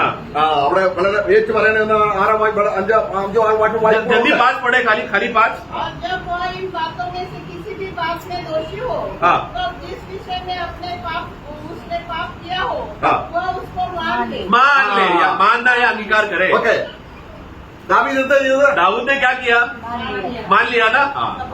എന്നാൽ അത് മാത്രം പോരാ. परंतु उधर उतना ही नहीं, काफी नहीं है अभी। അടുത്ത വാക്യം വായിക്കുന്നത്, अगला वाक्य में जब पढ़ते हैं तो അവൻ ഏറ്റുപറഞ്ഞ പാപം उसने जो पाप को मान लिया और अंगीकार किया, അത് ദൈവം ക്ഷമിച്ചത് वो पाप को जो क्षमा कर दिया है, ഒരു കുഞ്ഞാടിനെ അകൃത്യയാഗമായിട്ട് അർപ്പിക്കണം. परंतु तो कर दिया है करके उसका सबूत के लिए वो भक्त को क्या करना पड़ेगा, एक दोष बलि चढ़ाना पड़ेगा। അതാണ് इधर विषय ये है। നമ്മൾ വെറുതെ ഏറ്റു പറഞ്ഞതുകൊണ്ട് ക്ഷമിക്കത്തില്ല. मतलब मैं बस अंगीकार कर लिया, मान लिया, ऐसा बोलना काफी नहीं है, പിന്നെന്തായിരിക്കണം, बल्कि क्या होना चाहिए, കുഞ്ഞാട് അറക്കപ്പെടണം. एक दोष बलि चढ़ाना जरूरी है। അപ്പൊ നോക്കണം, ഏറ്റുപറച്ചിൽ കുഞ്ഞാടിനെ ബന്ധപ്പെടുത്താതെ ക്രിസ്തുവിന്റെ മരണം ബന്ധപ്പെടുത്താൻ ചുമ്മാതെ ഏറ്റു പറഞ്ഞു. मतलब അതുകൊണ്ട് नए नियम में कैसे ഏറ്റു പറഞ്ഞതുകൊണ്ട് ഒടിച്ച അസ്ഥികളൊന്നും ഉല്ലസിക്കുന്നില്ല. नए नियम में इसको कैसा हम देखते हैं प्रियो, एक व्यक्ति जब अंगीकार करता है, मान लेता है, मानने के टाइम में यीशु मसीह जो उसके लिए क्रूस पर मरा, वो बात का बलि को वो याद करके है अंगीकार करता है। मतलब अंगीकार करने वाला मेरे लिए एक बलि हुआ, मेरे इस गलती के लिए भी प्रभु को बलि होना पड़ा करके ये बात को अगर वो जोड़ता नहीं है तो फिर वो भेंट नहीं चढ़ा पा रहा, तो उसका सही समर्पण नहीं है वो। ഇനി നമ്മളത് വിശദീകരിക്കുന്നില്ല. अभी उसका डायरेक्ट और गंभीरता में मैं नहीं जा रहा। അടുത്തത്, आगे ഒരു സഹോദരനോട് പാപം ചെയ്താൽ, जो कोई एक भाई से पाप करे, നമ്മളെ നമ്പേഴ്സ് गणना गिनती അതിന്റെ 5-ാം അധ്യായം 5 മുതൽ 7 വരെയുള്ള വാക്യങ്ങൾ വായിക്കുമ്പോൾ का 5 अध्याय का 5 से 7 जब हम पढ़ते हैं, रेफरेंस लिख देना। പിന്നീട് വായിച്ചാൽ മതി. रेफरेंस लिख देना। അവിടെ അവന്റെ സന്തോഷം തിരികെ കിട്ടണമെങ്കിൽ, अगर उसको वापस उसको आनंद अगर दोबारा चाहिए तो ആ പാപം ചെയ്ത സഹോദരനോട് പാപം ഏറ്റു പറയണം. सबसे पहले जिस व्यक्ति के साथ, जिस भाई के साथ उसने गलती किया या पाप किया, अधर्म किया है, तो उसको जाकर उसको पास जाके बोलना पड़ेगा, मानना पड़ेगा। 7-ാം വാക്യത്തിൽ 7 में हम पढ़ते हैं, ഇവിടെ നമുക്ക് മനസ്സിലാകാത്ത ചില കാര്യങ്ങൾ, അവിടെ ഇസ്രായേൽ മക്കള് അവര് സമീപസ്ഥരായി താമസിക്കുകയാണ്. तो यहाँ पर देखो, यहाँ पर अभी एक बैकग्राउंड जानना जरूरी है। अभी इजरायली लोग, वो लोग तंबू में सब आपस आजू बाजू में रहते हैं। അപ്പോൾ അടുത്ത വീട്ടിലെ ഒരു കോഴി അവന്റെ, ഉദാഹരണം പറയാണ്, अभी मैं उदाहरण बता रहा हूँ, ये घटना हुआ ऐसा नहीं, एक उदाहरण बता रहा हूँ। മറ്റേ സഹോദരൻ വീട്ടിലേക്ക് വന്നു. सोचो कि बाजू वाले पड़ोसी का मुर्गी मेरे घर के इस तरफ मेरे घर के आंगन में आ गया, അപ്പോൾ അവിടുത്തെ പിള്ളേർ എന്തോ വിറകെടുത്ത് എറിഞ്ഞു, ആ കോഴി ചത്തുപോയി. तो वो जो जिस घर पे आया वो मेरे घर पे अगर आया है तो मेरे घर के बच्चे लोग खेल रहे थे, एक बच्चे ने पत्थर उठाया, मुर्गी के ऊपर मारा और वो मुर्गी मर गई. അവരെന്ത് ചെയ്തു? तो वो लोग ने क्या किया, അയൽവക്കാരൻ അറിയണ്ട, अभी अरे देखो हमारा पड़ोसी को ये बात नहीं जानना चाहिए, നമുക്കത് കറി വെച്ച് കഴിക്കാം. हम लोग क्या करते हैं उसको पका के अच्छा कड़ी बना के खा लेते हैं, സന്തോഷത്തോടെ കഴിച്ചു. आनंद से खा लिया. പക്ഷെ കഴിച്ചു കഴിഞ്ഞപ്പോ ഒരു വരൾച്ച. पर खाने के बाद उसके अंदर वो एक दुखी एक मुरझाया हुआ अवस्था आ गया. അപ്പൊ അടുത്ത വീട്ടിലെ കോഴി അന്വേഷിക്കുന്നുണ്ട്. अभी लेकिन पड़ोसी अभी क्या कर रहा है, उधर उधर ढूंढ रहा है मेरा मुर्गी किधर है करके, ഇവരും ചേർന്ന് അന്വേഷിക്കുകയാണ്. और ये भी जाकर क्या कर रहा है, अरे मेरा पड़ोसी का मुर्गी घूम गया, चलो मैं भी मदद करता हूँ. പക്ഷെ കോഴിയെ അടിച്ചു തിന്ന് मुर्गी को मार के खा के पेट में हजम हो रहा है और वो पड़ोसी का जाके मदद कर रहा है. ദൈവാത്മാവിന് ഹൃദയത്തിൽ ഭാരം കൊടുത്തു. प्रभु का आत्मा उसको हृदय में बोझ देगा. ആ സഹോദരൻ അടുക്കളയിലേക്ക് ചെല്ലാൻ പറയുക. तो तुरंत वो आत्मा क्या बोल रहा है, तू जा अपने भाई के घर में, നിന്റെ കോഴി എങ്ങും പോയില്ല, तेरा मुर्गी किधर भी नहीं गया, ഞങ്ങളതിനെ കൊന്നു, हम लोग ने उसको खा लिया, ഞങ്ങളത് തിന്നു. हमने उसको पका के खा लिया. ഇനി എന്ത് ചെയ്യണം? अभी क्या करना, 5-1 നീ അവന് പകരം കൊടുക്കണം. 5 में 1 भाग का ആ, മുതൽ കൊടുക്കണം. ആ കോഴിയുടെ വില എത്രയാണ്? तो मुर्गी का जो दाम है हाँ। वो दाम भी देना है, हाँ। और वो दाम में से 5 का 1 का उसका इंटरेस्ट भी भरना पड़ेगा. പ്രതിശാന്തിക്കായി റിക്കമെൻസ്. उसका मतलब उसने किया हुआ गलती का मन फिरावट के लिए उसका 8 पड़े. परंतु यदि उस मनुष्य का कोई कुटुंबी न हो जिसे दोष का बदला भर दिया जाए 7 का लाश करेक्ट. और पूरी क्षतिपूर्ति में 5वां अंश बढ़ाकर उसने दोष के बदले में उसी को दे. हाँ ओके, तो दो दोष के बदले मतलब उसने जो गलती किया है उसके लिए कर लेना. മറ്റൊരു നഷ്ടം വരുത്തിയില്ലേ? क्योंकि दूसरे का पड़ोसी का नुकसान कराया ना. എന്താണ് ഇതിന്റെ അർത്ഥം? इसका अर्थ क्या है प्रियो, അത് കഴിഞ്ഞിട്ട് वो हो जाने के बाद ഒരു ആട്ടിൻകുട്ടി 5-8 വാക്യം उसका 8 में जब पढ़ते हैं, परंतु यदि उस मनुष्य का कोई कुटुंबी न हो हाँ, जिसे दोष का बदला भर दिया जाए तो उस दोष का जो बदला यहोवा को भर दिया जाए वह याजक का हो और वह उस प्रायश्चित वाले मेढ़े से अधिक हो जिससे उसके लिए प्रायश्चित किया जाए. ഒരു ആട്ടിൻകുട്ടിയെ യാഗം അർപ്പിക്കണം. एक बकरे को लाकर वहाँ पर बलि करना है. ഇതിന് क्यों, പാപം ഏറ്റു പറഞ്ഞാൽ മാത്രം പോരാ. मतलब सिर्फ पाप का अंगीकार करके मैं गलती किया है सिर्फ बोलना उतना ही काफी नहीं है. നമ്മുടെ ജീവിതത്തിലും हमारे जीवन में भी നാം ഇനി രക്ഷിക്കപ്പെടുന്നതിന് മുൻപാണെങ്കിൽ പോലും हम लोग उद्धार पाने के पहले ही क्यों ना हो, നാം ആർക്കെങ്കിലും നഷ്ടം വരുത്തിയെങ്കിൽ अगर हमने किसी को नुकसान हमने कराया हो, शायद उद्धार पाने के पहले किया होगा, ദൈവത്തിന്റെ ആത്മാവ് लेकिन वो नया जन्म हो जाने के बाद प्रभु का आत्मा നമ്മുടെ ഉള്ളിൽ പ്രേരിപ്പിക്കും. हमारे अंदर प्रेरणा देगा. രക്ഷപ്പെട്ട് കഴിഞ്ഞാൽ तो उद्धार होने के बाद നിരന്തരം നമ്മൾ വരേണ്ട ഒരു കാര്യമാണ്. प्रतिदिन हमारे अंदर आत्मा का कहराने का आवाज या मन फिराने का वो आवाज प्रतिदिन हमारे अंदर आत्मा का एक अनुभव होना चाहिए विश्वासी को. ഏറ്റു പറഞ്ഞാൽ മാത്രമല്ല, सिर्फ बोलकर हकीकत हाँ मैं मान लेता हूँ मैंने गलती किया, सिर्फ उतना ही नहीं, ആ ഒരു കുഞ്ഞാണ് അർക്കപ്പെട്ടു. बल्कि एक मेमना वध हुआ. നമ്മളുടെ ജീവിതത്തിൽ എന്താണ്? हमारे जीवन में क्या है, ആ പാപം ഏറ്റു പറയും. जब हम लोग पाप का अंगीकार करते കർത്താവേ, हैं, ഞാൻ പാപം ചെയ്തു, ये प्रभु मैंने ऐसा गलती किया प्रभु, പക്ഷെ പാപത്തിന്റെ പേര് പറയത്തില്ല. परंतु मैंने क्या पाप किया उसका नाम नहीं बोलते. ആ പ്രാർത്ഥനയല്ല, मतलब वो प्रार्थना नहीं है. എന്നോട് ക്ഷമിക്കണമേ എന്നല്ല പറയേണ്ടത്. तब हम लोग तो विश्वासी हो जाने के बाद प्रभु मुझे क्षमा करो ऐसा क्षमा का विनती नहीं करना है विश्वासी को. നമ്മൾ പാപം ചെയ്താൽ ദൈവം ക്ഷമിക്കണമെങ്കിൽ ക്രിസ്തുവിൽ കൂടെ മാത്രമേ ഉള്ളൂ. क्योंकि हमारा प्रार्थना करने से प्रभु हमें क्षमा करेगा ऐसा नहीं हो सकता. क्षमा हमेशा यीशु मसीह के बलि के वजह से ही मिलता है. ഇപ്പോൾ ദൈവത്തോട് മിണ്ടാതിരിക്കുന്ന അവസ്ഥയ്ക്ക് മാറ്റം വരുത്തുക. बल्कि अभी विश्वासी बन जाने के बाद जो तू प्रभु से दूर हो गया और प्रभु तेरे साथ चुप है, प्रभु अगर तुझसे बात करना है तो वो हालत को तू बदल. അപ്പൊ എന്തൊക്കെ ചെയ്യണം? तो अभी क्या क्या कर रहा है, ഏറ്റു പറയണം. सबसे पहला मान लेना है. സഹോദരന്മാരാണെങ്കിൽ മുതൽ മുടക്കണം. अगर मैंने किसी भाई के साथ गलती किया है तो मुझे भाई के साथ अंगीकार करके उसका भुगतान करना है. പിന്നെ എന്ത് ചെയ്യണം? फिर क्या, യാഗപീഠവുമായി ബന്ധപ്പെടണം. तुरंत वेदी के साथ, उसके बाद वेदी के साथ मुझे बलि चढ़ाना है, यानी कि समर्पण करना है. അപ്പോഴാണ് നമ്മൾ ദാവീദ് ഇത് ചെയ്തു. तो ये बात दाऊद ने किया. നമ്മൾ 51 സങ്കീർത്തനം വായിക്കുമ്പോൾ അതിനകത്തോട്ട് 51 भजन संहिता पढ़ते समय में हम लोग उसमें अब पढ़ते हैं, अभी समय नहीं है लेने के लिए. അത് മാത്രമല്ല, तो अभी आगे അവിടെ നമ്മളെ ലേവ്യ പുസ്തകം 23-27 വാക്യം വായിക്കുമ്പോൾ लेवी का पुस्तक 23 का 27 जब हम पढ़ते हैं, അവൻ ആത്മതപനം ചെയ്യണം वो अभी पश्चाताप भी करना है. എന്ന് പറഞ്ഞാൽ എന്താണ്? उसका मतलब क्या है? ഏറ്റുപറയുക എന്ന് പറഞ്ഞാൽ ചുമ്മാതെ ഏറ്റുപറയല്ല. उसका 27 पढ़ना जल्दी. उसी 7वें महीने का 10वां दिन प्रायश्चित का दिन माना जाए, वो तुम्हारी पवित्र सभा का दिन होगा और उसमें तुम अपने अपने जीव को दुख देना. अपने जीव को और अपने प्राण को दुख देना.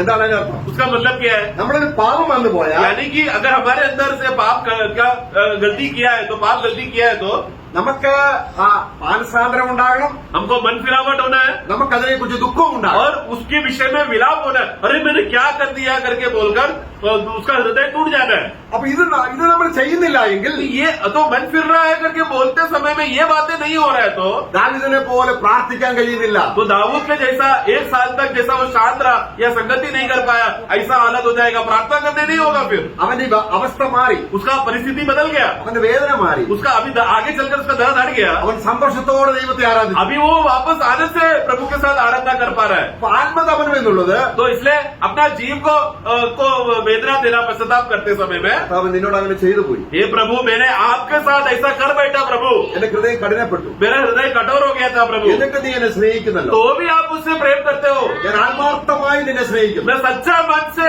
मैं आपसे प्रेम करता हूँ. ഇങ്ങനെ നമ്മൾ ആത്മാർത്ഥമായി വളരെ ഡീപ്പായിട്ട് ദൈവസ്ഥനിൽ ഇരുന്നു കൊണ്ട് നമ്മൾ ദൈവസ്ഥനിൽ ഏറ്റു പറയുമ്പോൾ इसलिए सच्चा मन से पश्चाताप करते हुए प्रभु को मसीह में हृदय टूटकर पश्चाताप करते समय में ഈ പാപം നമ്മളിൽ ആവർത്തിക്കപ്പെടത്തില്ല. तो ये जो किया हुआ गलती और पाप दोबारा नहीं होगा. ഇത് ചുമ്മാ ഏറ്റു പറഞ്ഞാൽ ഇന്ന് പറയും ഏറ്റു പറയും ഏറ്റു പറയും ഏറ്റു പറയും ഇങ്ങനെ ചുമ്മാതെ നമ്മൾ എന്ത് ചെയ്യുന്നു? परंतु हमारा आदत क्या हो गया? आज ये गलती करते फिर उसको मानते, अंगीकार करते, बस अंगीकार करते रहते हैं, बस बलि के साथ कोई रिश्ता नहीं है. ദൈവസന്നിധിയിൽ വസ്ത്രമില്ല, परंतु तभी भी उसका हालत क्या है?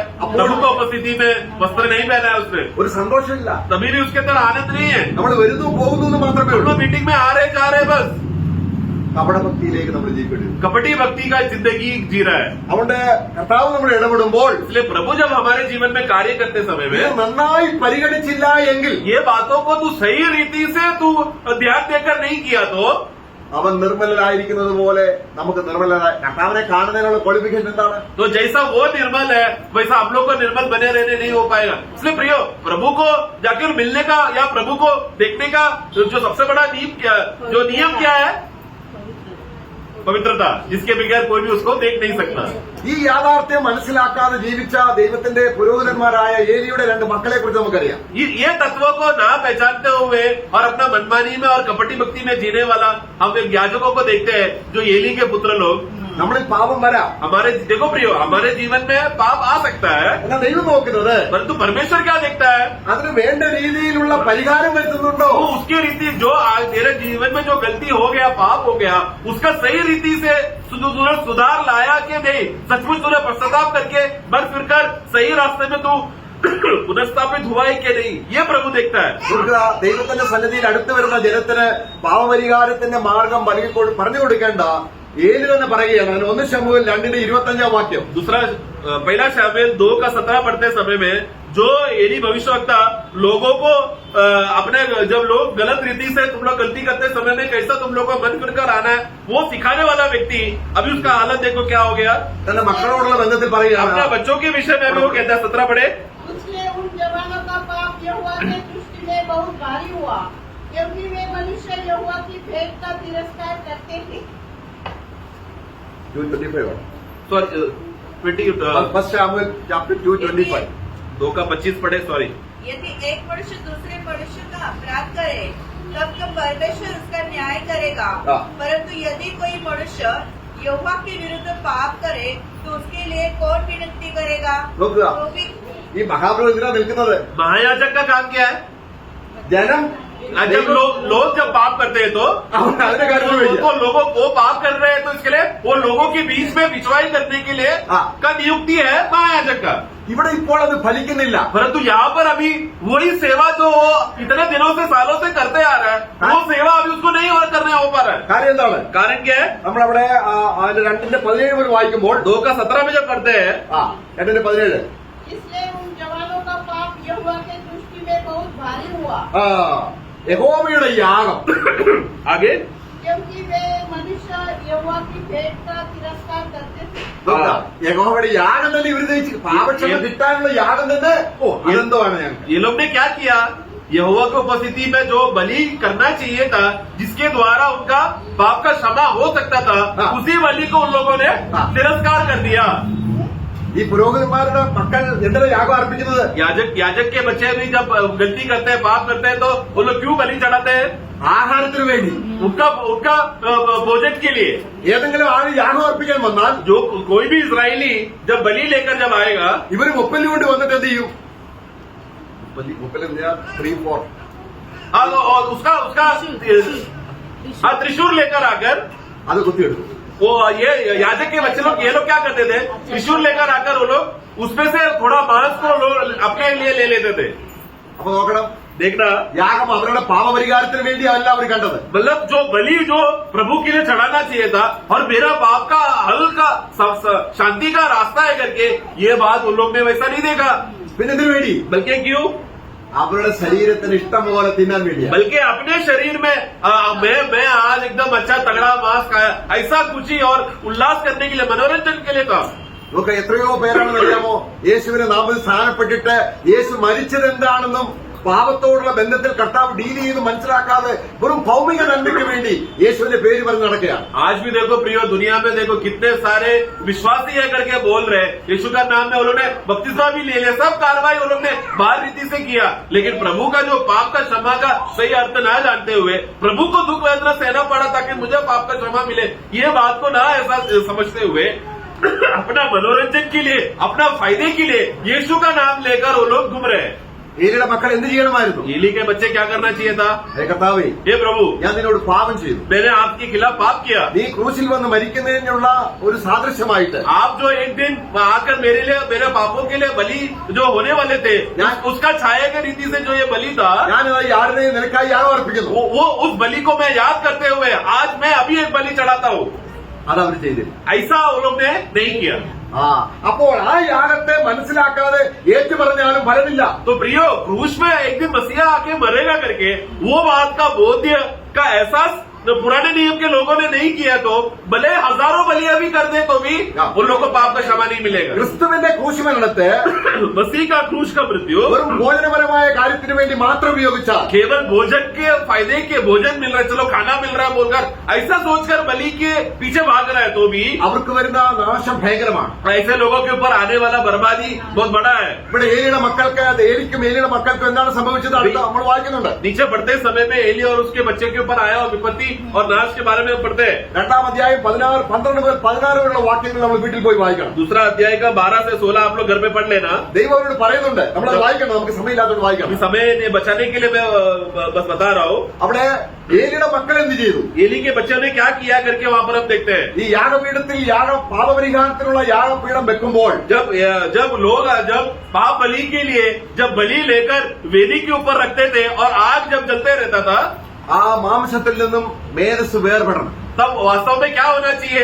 जब भी वेदी में एक मांस या मांस जब जलते रहते समय में उस मांस के अंदर जो चर्बी जो जल रहा है, वो चर्बी उस मांस से अलग हट जाना चाहिए. ഇതെന്തിനെ കാണിക്കുന്നു? ये क्यों दिखाता है? യാഗത്തിന്റെ മഹത്വം മുഴുവനും ദൈവത്തിനാണ്. क्योंकि बलि वो मांस जब चर्बी जब बलि वेदी में जलते समय में वो लोग क्या मान रहे हैं? ये बलि का सारा आदर परमेश्वर को मिले, क्योंकि जो मेदस चर्बी जो है महिमा को दिखाता है. ദൈവം പറയുകയാണ്, परमेश्वर कहता है, പാപം ചെയ്ത വ്യക്തിയോട് ഞാൻ കരുണയും കൃപയുള്ളവനാണ്. मैं जो कोई भी पाप किया है अगर उसने बलि लाया तो मैं दयालु और प्रेमी प्रभु हूँ. ഈ യാഥാർത്ഥ്യം മനസ്സിലാക്കാതെ കുറെ മൃഗങ്ങളെ അർത്ഥം കൊണ്ട് അവര് പാപം പരിഹരിക്കപ്പെടുകയില്ല. तो ये बोल, अरे परमेश्वर पाप कर क्षमा करने वाला, पापों का क्षमा करने वाला परमेश्वर है करके ऐसा बात का बोध ही नहीं है. बस आकर थोड़ा बलिया चढ़ा रहे, थोड़ा रीत रिवाज कर रहे, तो उसको नहीं समझ में आया वो बलि गलत रीति से कर रहा है. ഇതുപോലെ തന്നെ इसी रीति से പുതിയ നിയമത്തിലും ഇതേ അർത്ഥത്തിലാണ് നമ്മൾ नए വായിക്കുന്നത്. नियम में भी प्रियो यही तत्वों को हम देखते हैं। യേശു കർത്താവ് രക്ഷിതാവും കർത്താവുമായി സ്വീകരിച്ചു. यीशु मसीह को उद्धार करता, तू ही मेरा प्रभु है, उद्धार करता है, आपने मान लिया। ആ ഏലിയുടെ മക്കൾ ചെയ്തതുപോലെ परंतु आगे चलकर जैसे लेवी के बच्चों ने किया, എന്ത് ചെയ്യുന്നറിയാമോ? क्या करते हैं? നമ്മുടെ എബ്രായ ലേഖനം इब्रानियों का पुस्तक അതിന്റെ 10-ാം അധ്യായം 29-ാം വാക്യം വായിക്കുമ്പോൾ 10 का 29 में हम पढ़ते हैं, तो सोच लो कि वह कितने और भी भारी दंड के योग्य ठहरेगा, जिसने परमेश्वर के पुत्र को पाँव से रौंदा और वाचा के लहू को जिसके द्वारा वह पवित्र ठहराया गया था अपवित्र जाना है और अनुग्रह के आत्मा को अपमान किया है। നോക്ക്, എന്താണ് നമ്മൾ പാപം ഏറ്റു പറയാറുണ്ടോ? क्या हम लोग पाप का अंगीकार करते हैं? क्या ക്രിസ്തുവിന്റെ ക്രൂശിനെ നോക്കാറുണ്ടോ? क्या मसीह ने हमारे लिए कलवरी क्रूज में जो बलि हुआ, उस बलि को देखते हैं? क्या ദൈവത്തിന്റെ ആത്മാവിനെ ദുഃഖിക്കുന്നുണ്ടോ? കാരണം क्या प्रभु का आत्मा को हम शोक करते हैं? क्या ക്രിസ്തു നമ്മുടെ പാപത്തിന് വേണ്ടി ചിന്തിയ രക്തത്തെ അവഗണിച്ചാൽ ഉടനെ തന്നെ ആത്മാവിനെയും നമ്മൾ നിന്ദിച്ചു. जो कोई भी प्रभु यीशु मसीह ने हमारे लिए क्रूज में जो बलि किया हुआ उस लहू का मूल्यता नहीं देता और उसको पैर से रोक देता है, तो वो तुरंत आत्मा का भी अपमान करता है।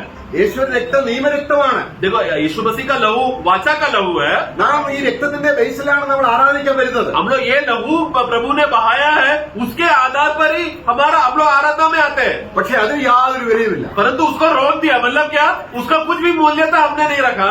അതുകൊണ്ട് കൊരിന്ത്യയിലുള്ള വിശ്വാസികൾ हे कोरिन्थियों के विश्वासियों, ഈ മേശയ്ക്ക് പ്രാധാന്യം കൊടുക്കാതെ तुम लोग ने ये मेज को तुम लोग मूल्यता न देते हुए ഭൗമിക ഭക്ഷണത്തിന് വില കൊടുത്തു. तुम लोग शारीरिक भोजन के लिए तुम लोग ने आकर चलो आज क्या खाना लाया बोलकर शारीरिक भोजन के लिए लोग समय बिताने लगे। ഇത് പൗലോസ് കേട്ടപ്പോൾ വിളിച്ചു പറയുകയാണ്, तो ये बात जो जब पौलुस ने सुना तो वो पहला कोरिन्थी 11 अध्याय उसके बारे में लिखता है, നിങ്ങൾ കൂടി വരുന്നത് क्या तुम्हारा इकट्ठा होना അനുഗ്രഹത്തിനായിട്ടല്ല, आशीष के लिए नहीं है, ശിക്ഷാവിധിക്കായിട്ട്. बल्कि न्याय के लिए तुम लोग इकट्ठा हो रहे हो।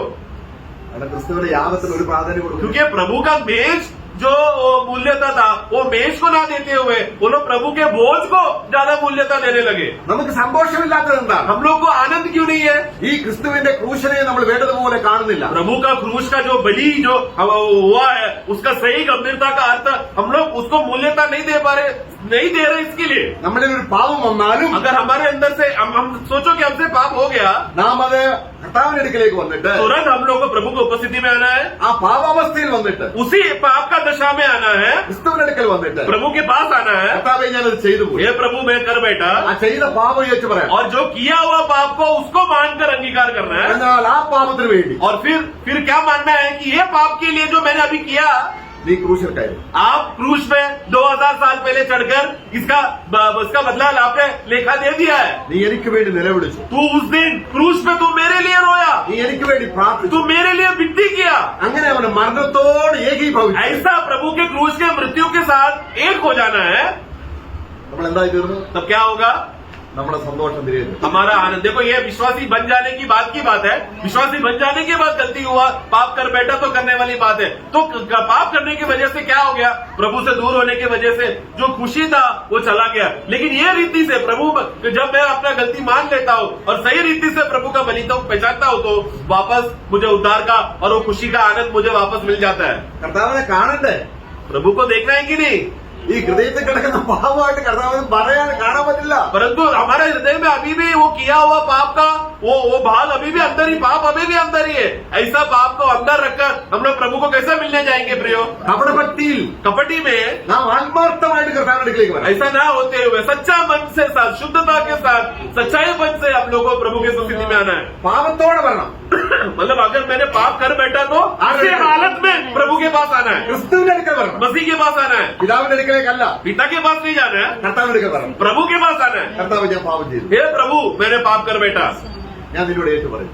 मैं ये बात मानकर मैं अंगीकार करता हूँ प्रभु, നീ എനിക്ക് വേണ്ടിയുണ്ട്. आप मेरे लिए तो है ना। അങ്ങനെ കർത്താവുമായി സമാധാനത്തിലായാൽ ऐसा एक बार प्रभु के साथ मेल मिलाप और शांति मिल गया तो നമ്മളെ വിളിച്ചുകൊണ്ട് കർത്താവ് പിതാവിന്റെ അടുക്കലേക്ക് तब വരും. प्रभु क्या करेगा? वो हमें लेकर पिता के पास जाएगा। Praise the Lord. हमें ഓ എത്ര സന്തോഷം. कितना बड़ा आनंद है प्रियो। ഇത് നമ്മൾ സീരിയസ് ആയി എടുത്തില്ലായിരിക്കും. परंतु इस विषय का गंभीरता को नहीं समझते हुए നമ്മുടെ ജീവിതം വെറും കാപട്യം മാത്രമാണ്. तो फिर वो विश्वासी अपना जीवन को बस कपटी भक्ति में जी रहा है।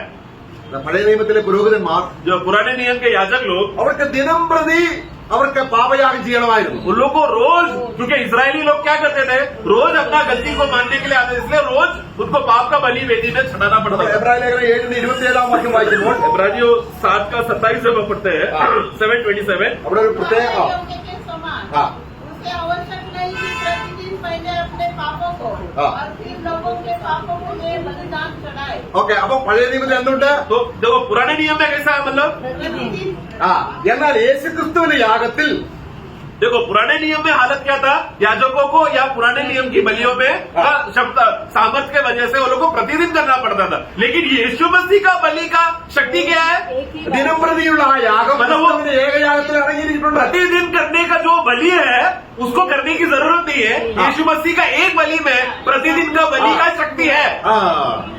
അപ്പോൾ നമ്മൾ കർത്താവായ യേശുവിനെ രക്ഷിതാവായി സ്വീകരിച്ചപ്പോൾ ക്രൂശിൽ മരിച്ചത് മാത്രം പോരാ. इसके लिए प्रिय प्रभु यीशु मसीह जब हमारे लिए क्रूस पर मरते समय में मैं भी उसके साथ मर गया, सिर्फ उतना ही काफी नहीं है, ഇപ്പോൾ ഒരു പാപമാണ്. परंतु आज अभी भी हम जब पाप करते समय में ഏറ്റു പറയണം, हमको प्रतिदिन उसको मानना है ആ പാപത്തിന് ക്രിസ്തു ക്രൂശിൽ വരുത്തിയ പരിഹാരത്തുമായി ഹൃദയം ബന്ധപ്പെടണം. और प्रतिदिन किया हुआ गलती का पाप का जो बलि जो प्रभु यीशु मसीह ने क्रूस में एक बार में कर दिया है, उस बलि के साथ मेरा हृदय एक हो जाना है. അങ്ങനെ മരണത്തോട് ഏകീഭവിച്ചാൽ जैसा हमने रोमियो का 6 में पढ़ते कि उसकी मृत्यु के साथ जो एक होते हैं, പുനരുദ്ധാനത്തിൽ पुनरुद्धान में भी നമ്മൾ നിഷ്കളങ്കരാണ്. हम लोग तभी निष्कलंक रहेंगे, നാം ഉടുക്കപ്പെട്ടവരാണ്. मतलब हम लोग कपड़े पहने हुए हालत में रहेंगे നമ്മുടെ ഹൃദയം സന്തോഷിക്കും. और हमारा हृदय आनंद करेगा, നമ്മുടെ ഹൃദയം ആത്മാവിൽ നിറയും. हमारा हृदय आत्मा से भर जाएगा, അപ്പോൾ കാപിട്യമില്ല. तब कपट ही नहीं रहेगा. നമ്മൾ എബ്രായ ലേഖനം 10:11 വായിക്കുമ്പോൾ इब्रानियों 10:11 में हम पढ़ते हैं, हाँ। और एक याजक तो खड़े होकर प्रतिदिन सेवा करता है हाँ। और एक ही प्रकार के बलिदान को हाँ। जो पापों को कभी भी दूर नहीं कर सकते बार बार चढ़ाता है. ആ യാഗം പ്രതിദിനം അർപ്പിച്ചിട്ടും പാപങ്ങൾക്ക് പൂർണ്ണ പരിഹാരം വരുത്തി. देखो पुराने नियम में याजक लोग प्रतिदिन आकर बलियां करते थे, तो भी वो लोग पाप को पूर्ण रीति से हटा नहीं पाता था. നമ്മുടെ 10-ാം അധ്യായത്തിന്റെ 14-ാം വാക്യത്തിൽ 10:14 में हम पढ़ते हैं, फिर उसके एक ही चढ़ावे के द्वारा उन्हें जो पवित्र किए जाते हैं हाँ। सर्वदा के लिए सिद्ध कर दिया हाँ। है. आमेन. അപ്പോൾ അതിന്റെ അർത്ഥം എന്താണ്? इसका मतलब क्या है प्रियो? നമ്മുടെ ജീവിതത്തിൽ വരുന്ന സകല പാപങ്ങൾ हमारे विश्वासी बन जाने के बाद भी हमारे जीवन में आया हुआ सारे पापों का विषय യേശുക്രിസ്തുവിന്റെ ഏകയാഗം यीशु मसीह का एक बलि जो उन्होंने ऑलरेडी क्रूस में चढ़ा दिया था, അത് നമ്മൾ उसमें हमें क्या करना है, ഓരോ പാപത്തിലും അത് കണക്ട് ചെയ്യണം. प्रतिदिन का किया हुआ पाप को उस दिन का बलि के साथ हमें जोड़ना है. അപ്പോൾ तब അവൻ നിർമ്മലനായിരിക്കുന്നത് പോലെ जैसा वो निर्मल शुद्ध और पवित्र है, നമ്മൾ നിർമ്മലൻ. वैसा हम भी उसके समान निर्मल और पवित्र बन जाएंगे, കാരണം അവന്റെ രക്തം क्योंकि उनका लहू നിർമ്മലമാണ്, निर्मल है, പവിത്രമാണ്, पवित्र है, നിർദോഷമാണ്. निर्दोष है, അത് അത് ക്രിസ്തുവിന്റെ ആ വിശുദ്ധി, और यीशु मसीह का वही पवित्रता. അതാണ് ക്രിസ്തുവിനെ ധരിപ്പി. इसलिए हम कहते हैं, वचन में पढ़ते हैं कि मसीह को तुम धारण करो. ക്രിസ്തുവിനെ ധരിച്ചാൽ ആ വ്യക്തി എന്ത് സന്തോഷമായിരിക്കും. जरा सोचो, जिसने भी मसीह को धारण किया है, वो व्यक्ति कितना बड़ा आनंद में है. നമ്മൾ ഒരു പുതിയ വസ്ത്രം ധരിക്കും എന്ത് സന്തോഷം അല്ലേ. सोचो हम लोग जब नया कपड़ा, एक नया शर्ट या पैंट, नया साड़ी लेकर आकर पहनते हैं, तो उस दिन कितना आनंद है ना, अरे आज नया ड्रेस पहन रहे हैं.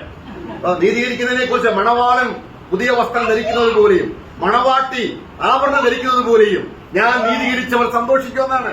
वचन में जैसा हम देखते हैं कि धर्मी ठहराने के विषय में वचन को ऐसा तुलना करके बताया, धार्मिकता का दिन का मानो ऐसा है कि जैसा दूल्हा शादी के दिन में दूल्हा एक नया वस्त्र पहन लिया है और दुल्हन ने अच्छा उसने अपने आप को अच्छा अलंकार करके शुद्धता से वो आई है, वैसा रहेगा धर्मी ठहराने का अवस्था. നമ്മൾ ആരാധിക്കാനായിട്ട് വരുമ്പോൾ इसलिए प्रियो, खास रीति से जब हम लोग आराधना करने आते हैं, നമ്മൾ അടുത്ത് വരിക. हम लोग सब प्रभु के निकट आ रहे हैं. നമ്മുടെ സഭയിലുള്ളവർ മാത്രമല്ല, केवल अभी सिर्फ हमारा स्थानीय नासिक मंडली ही नहीं.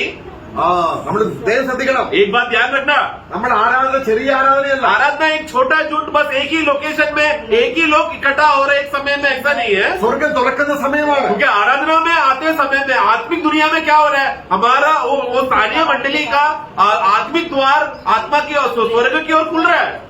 അതിനിടയ്ക്ക് ഒരാൾ വസ്ത്രമില്ലെങ്കിലോ तो पूरा बड़ा दरबार, बड़ा करोड़ों विश्वासी आत्मिक दुनिया में सब लोग साथ में रहते समय में एक जन नंगा बैठा है वहां पर, क्या होगा हालत?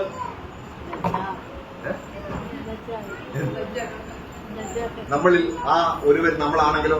प्रियो, और वो जो एक जन नंगा बैठा है वो मैं हूं करके अगर आत्मा ने बोध्य दिलाया तो। നമ്മൾ എബ്രായ ലേഖനം 12-ാം അധ്യായം इब्रानियों का पुस्तक 12 अध्याय നമ്മൾ 22-ാം വാക്യം മുതൽ വായിക്കുമ്പോൾ 22 से जब हम पढ़ते हैं നമ്മുടെ കൂടിവരവിനെ കുറിച്ച് പറയുകയാണ്. वहां पर उसका 25 जल्दी पढ़े। सावधान रहो हाँ। और उस करने वाले से मुंह न फेरो। नहीं, इब्रानियों 10 का 12:22 सॉरी 12-22 सॉरी। और तुम सियोन के पहाड़ के पास हाँ। और जीवित परमेश्वर के नगर हाँ। स्वर्गीय यरूशलेम के पास हाँ। और लाखों स्वर्गदूतों और उन पैलोटों की साधारण सभा और कलीसिया जिनके नाम स्वर्ग में लिखे हुए हैं सबके न्यायी परमेश्वर के पास सिद्ध किए हुए धर्मियों की आत्मा हो नई वाचा के मध्यस्थ यीशु और छिड़काव की उस लहू के पास आए हो। देखो कितने लोगों के पास हम हैं। कहाँ पर है हम लोग? ചെറിയ കാര്യമാണോ? छोटे लोग हैं क्या उधर? ഈ ബോധ്യം എങ്ങനെ ഉണ്ടാവും? ये बोध अरे में कितने अनगिनत स्वर्गदूत है, बहुत सारे विश्वासी है, पिता पुत्र पवित्र आत्मा है, सबके बीच में मैं भी हूँ करके वो एहसास कैसा रहेगा प्रियो? ഹൃദയത്തിൽ പാപമുണ്ടെങ്കിൽ, परंतु वो उसके अंदर मेरे दिल में उस समय में विश्वासी के हृदय में पाप का बोध्य है तो നമ്മൾ ഈ പാർട്ടി മീറ്റിങ്ങിന് പോകുന്ന പോലെ പോയിട്ട് വരും. तो फिर हम लोग क्या दुनिया में जब संसार में लोग मित्र बुलाते बर्थडे पार्टी के लिए चलो मनोरंजन के लिए चलो, जैसा लोग संसार में मनोरंजन के लिए जा रहे हैं वैसे ही दिल रहेगा जब वो सभालय में आते तो। ഇവിടെ നമ്മൾ വരുന്നത് परंतु यहाँ पर हम क्यों आ रहे हैं प्रियो? നാം അനുഗ്രഹിക്കുന്ന അനുഗ്രഹപാത്രം, हम लोग जो धन्यवाद करने वाला उस आशीष का कटोरा നാം അനുഗ്രഹിക്കുന്ന നമ്മൾ മുറിക്കുന്ന ആ അപ്പം, और वो धन्यवाद के साथ हम लोग वो टूटा हुआ रोटी का भाग का जो आशीष का अनुभव लेने के लिए आए हैं। സ്വർഗത്തിൽ പിതാവിന് വലത്തുഭാഗത്തിരിക്കുന്ന ക്രിസ്തുവിന്റെ രക്തത്തിന്റെയും അവൻ അനുഭവിച്ച കഷ്ടാനുഭവങ്ങളുടെ കൂട്ടായ്മയാണെന്ന് ഇവിടെ സാക്ഷിക്കുമ്പോൾ വ്യാജമായിട്ടാണെങ്കിൽ तो ये जिसका तुलना जिसका छाया वो क्या आप देखते हैं कि जो हम लोग यहाँ पर रोटी तोड़ रहे हैं और जो दाखरस का भाग ले रहे हैं वो छाया जिसका असलियत कौन है? यीशु मसीह क्रूस पर मरते समय में उनका शरीर को टूटना पड़ा और उनका लहू बहाना पड़ा। वो यीशु पिता परमेश्वर के दाहिने ओर बैठा है। वो सच्चाई को याद करते हुए हम लोग मेज में यहाँ पर भाग लेते समय में यहाँ पर कपटी है तो അവിടെ നമുക്ക് മുൻപേ സ്വർഗത്തിലെത്തി സിദ്ധന്മാരായവർ, പെർഫെക്റ്റ് ആയി തീർന്നവരുണ്ട്. देखो अभी हमने इब्रानियों 12 में हमने पढ़ा कि मैंने उन आत्माओं को देखा जो सिद्ध किए हुए लोग, मतलब हमसे भी पहले बहुत सारे विश्वासी लोग सिद्ध होकर वहाँ पर है। അവരെങ്ങനെയായി? वो लोग कैसे सिद्ध हो गए? അവരെങ്ങനെയായി? वो लोग कैसे हो गए? അവരുടെ പാപങ്ങളെ ഏറ്റുവാണ്. उन लोगों ने अपना पाप प्रतिदिन का पापों को उन लोगों ने माना। നമ്മുടെ അവരെ വെളിപ്പാട് പുസ്തകം 7-ാം അധ്യായം 14-ാം വാക്യത്തിൽ വായിക്കുന്നുണ്ട്. प्रकाशित वाक्य 7 का 14 में है, समय बचाने के लिए बस रेफरेंस लिख लेना। ആ കട്ടങ്ങളിലൂടെ പോയ കുറെ വിശുദ്ധന്മാരെ बहुत കാണുന്നു. सारे लोग ये कौन है जो इतने बड़े कष्ट और विपत्ति से आ रहे हैं करके देखकर बोलकर, അപ്പോൾ മൂപ്പന്മാരിൽ ഒരുത്തൻ യോഹന്നാനോട് ചോദിക്കുകയാണ്, तो अब वो प्राचीन में से एक जन यूहन्ना को पूछ रहा है ഇവരാരാണ്? 13 में कि ये लोग कौन है വെള്ള വസ്ത്രം ധരിച്ചിരിക്കുകയാണ്, जिसने श्वेत वस्त्र पहनकर आया है, ഒരു പാപത്തിന്റെ കണിക പോലുമില്ല. यानी कि क्या पाप का कोई भी दाग उनका वस्त्र में नहीं दिख रहा। പക്ഷെ അവർ പറയാണ്, परंतु वो कहता है, ഉപ്പ പറയാണ്, वो प्राचीन कहता है ഇവരാരെന്ന് അറിയാമോ? ये लोग कौन है मालूम है? മഹാകഷ്ടത്തിൽ വന്നവർ. ये लोग 14 में ये लोग वो लोग हैं जो महाक्लेश से गए അപ്പോൾ और മഹാകഷ്ടത്തിൽ एक मिनट महाक्लेश में तो गए ये लोग, മഹാകഷ്ടത്തിലൂടെ വന്നതുകൊണ്ട് പാപം പരിഹരിക്കപ്പെടുന്നതാണ്. उधर ऐसा लिखा है क्या महाक्लेश से गया इसके लिए उन लोगों का सारा अशुद्ध वस्त्र धोकर शुद्ध हो गया, ऐसा है क्या? तो कष्ट कभी भी वस्त्रों को शुद्ध नहीं करता। उधर क्या लिखा है?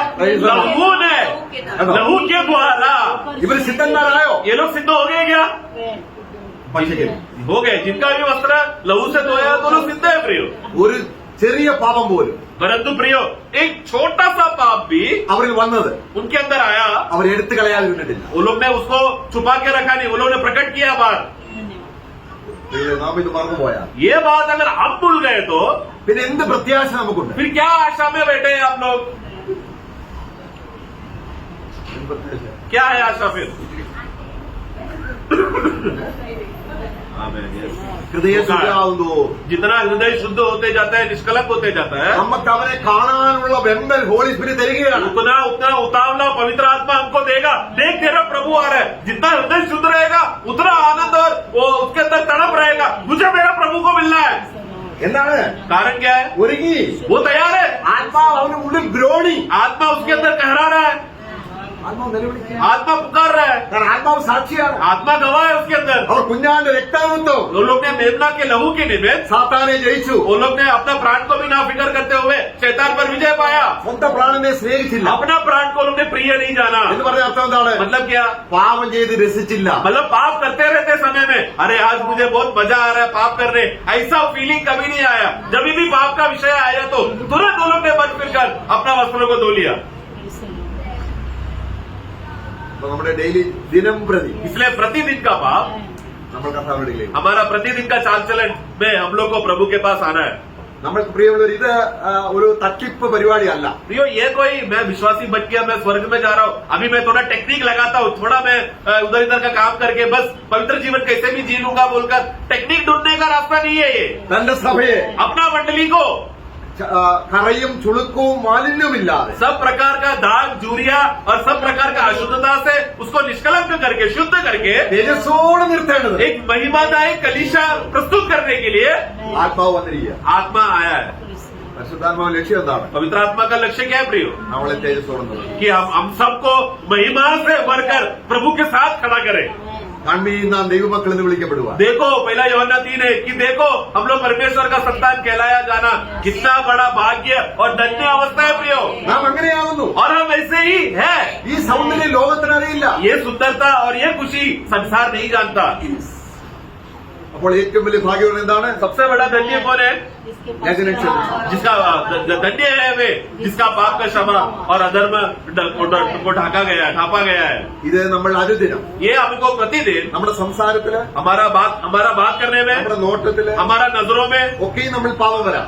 ये सब बातों में पाप आ सकता है प्रियो। ഉടനെ നമ്മളെ കഴുകുവാൻ तुरंत हम धुल जाने के लिए കർത്താവ് എന്താ പറഞ്ഞത്? प्रभु ने क्या कहा?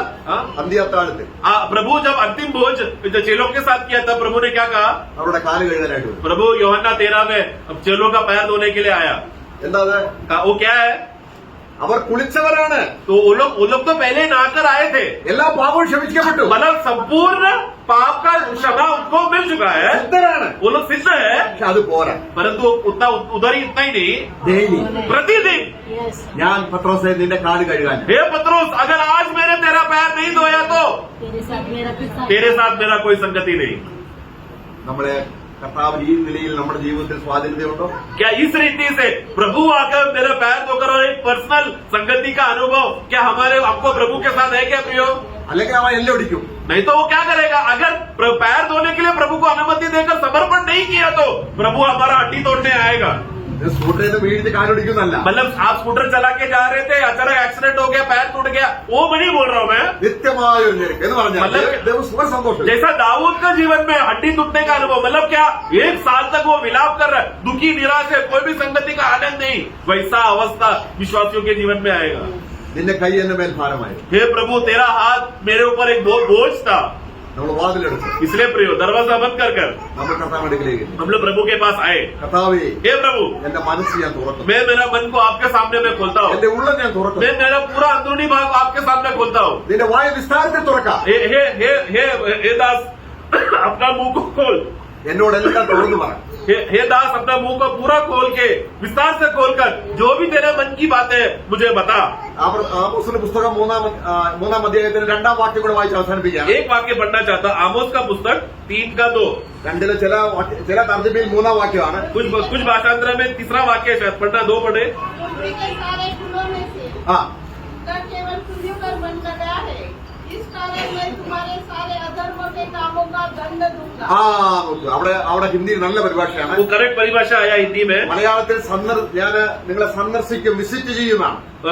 मलयालम में लिखा है कि मैं तुमको मिलने आऊंगा करके लिखा है। അങ്ങനല്ല, ऐसा नहीं है, ഞാൻ നിങ്ങളെ സകല രാഷ്ട്രത്തിൽ നിന്നും ദേശത്തിൽ നിന്നും തിരഞ്ഞെടുത്തത് കൊണ്ട് क्योंकि मैंने तुमको सारा भूमि के जातियों में से कुटुंब में से मैंने तुमको चुना है, നിങ്ങളുടെ പാപങ്ങളെ इसके लिए मैं तुम्हारा पापों को ഞാൻ ശിക്ഷിക്കാതെ വിടുകയും.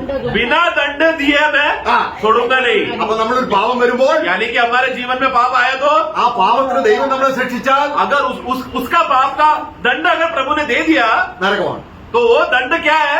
वो व्यक्ति नरक में जाएगा। അപ്പൊ നമ്മുടെ ഓരോ പാപത്തിലും ആരെ ശിക്ഷിച്ചു? इसके लिए मेरा एक एक पाप का सजा का जो दंड किसने ले लिया? यीशु मसीह ने। प्रभु यीशु मसीह ने लिया। യഹോവ അകൃത്യം കണക്കിടാത്തവൻ എന്ന് പറഞ്ഞാൽ ഒരാൾ കണക്കിട്ടു. मतलब वो भजन संगीता 32 का तो धन्य है वे जिसका अधर्म का लेखा परमेश्वर नहीं लेता। तो हमारे ऊपर लेखा नहीं लिया इसलिए हम लोग धन्य हैं, परंतु हमारे ऊपर लेखा नहीं लिया, एक के ऊपर लिया, वो था यीशु मसीह। ഇതിന് പറഞ്ഞു തീരാത്ത നന്ദിയുള്ള ഒരു ഹൃദയം. प्रियो ये धन्य हालत में लाना कि प्रभु मेरा लेखा नहीं ले रहा करके, ये अब आपके लिए बिना रुके निरंतर सनातन और सर्वदा के लिए धन्यवाद देगा तो भी कम पड़ेगा। प्रभु हम सबको सहायता करें।